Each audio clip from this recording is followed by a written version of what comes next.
İstedim senle yar hayatta xoşbaxt, amma çox eyib məndə yox imiş belə bir bax. Ömr eylədim xəyallarına həmişə hər vaxt, düşdü qapqara saçlarıma dənəy vəfasız.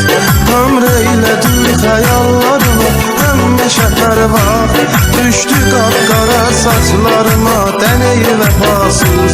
Sevdim sən qəlbən ey vəfasız, bilmədim qədir qiymətimi sən ey vəfasız.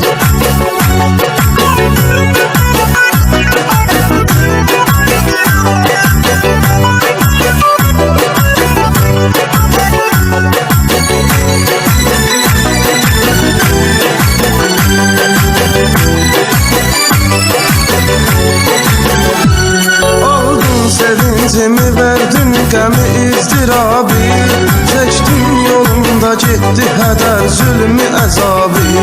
Eylədim sənə susma ver sualıma cavabı, hansı nöqsanın sahibiyəm mən ey vəfasız. Eylədim sənə susma ver sualıma cavabı, hansı nöqsanın sahibiyəm mən ey vəfasız. Sevdim səni qəlbən ey vəfasız, bilmədim qədir qiymətimi sən ey vəfasız.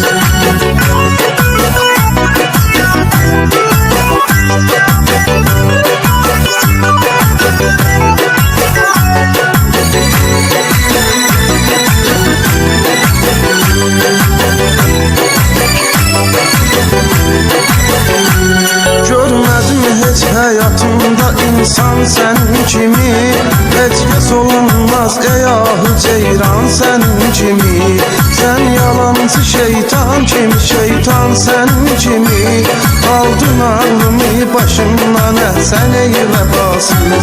Sən yalancı şeytan kimi, şeytan sənin kimi, aldın ağlımı başımdan sən ey vəfasız. Sevdim səni qəlbən ey vəfasız, bilmədim qədir qiymətimi sən ey vəfasız.